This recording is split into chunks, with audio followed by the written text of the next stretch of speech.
Great fellow Americans, earlier today, on the eve of the Thanksgiving holiday, 2 members of the National Guard serving in Washington, D.C., were shot at point-blank range in a monstrous ambush-style attack just steps away from the White House. They had been deputized as part of the most successful public safety and national security mission in the history of our nation's capital, the D.C. Safe and Beautiful Task Force, which has achieved an unprecedented reduction in violent crime and crimes of all type. This heinous assault was an act of evil, an act of hatred, and an act of terror.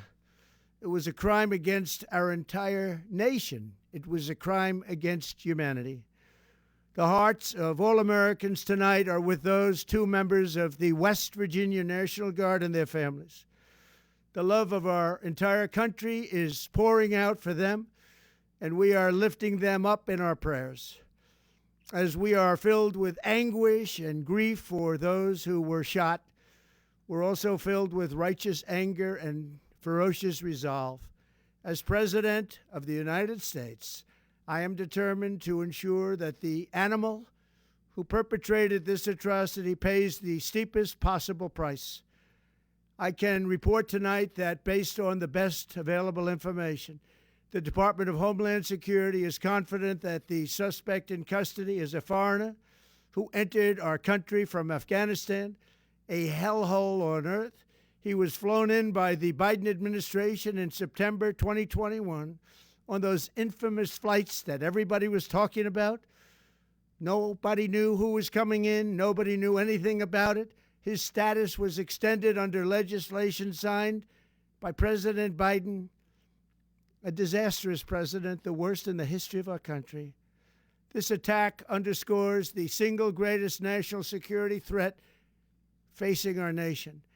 The last administration let in 20 million unknown and unvetted foreigners from all over the world, from places that you don't want to even know about. No country can tolerate such a risk to our very survival. An example is Minnesota, where hundreds of thousands of Somalians are ripping off our country and ripping apart that once great state. Billions of dollars are lost, and gangs of Somalians come from a country that doesn't even have a government, no laws, no water, no military, no nothing. As their representatives in our country preach to us about our Constitution and how our country is no good. We're not going to put up with these kind of assaults on law and order by people who shouldn't even be in our country. We must now re-examine every single alien who has entered our country from Afghanistan under Biden, and we must take all necessary measures to ensure the removal of any alien from any country who does not belong here or add benefit to our country. If they can't love our country, we don't want them. America will never bend and never yield in the face of terror.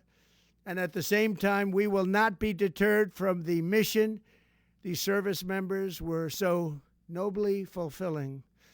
That is why tonight I can announce that I have directed the Department of War to mobilize an additional 500 troops to help protect our capital city. We will make America totally safe again, and we will bring the perpetrator of this barbaric attack to swift and certain justice if the bullets going in the opposite direction haven't already done that. During this time of the year, when we gather at home with loved ones, these 2 patriots were wearing the uniform of our country, patrolling the streets of our capital. They had taken a selfless oath to defend our nation against all enemies, foreign and domestic, and that is exactly what they were doing when they were gunned down in a savage attack. I want to express my extraordinary gratitude to every member of the United States military who is deployed tonight, at home and abroad. I also want to thank the Secret Service and the D.C. Metropolitan Police Department for their work today. This Thanksgiving, I ask every family to say a prayer for the 2 great heroes who were so horribly shot, and for their loved ones. Please say a prayer. May God bless them and comfort them, and may God bless and protect the United States of America. Thank you and good night.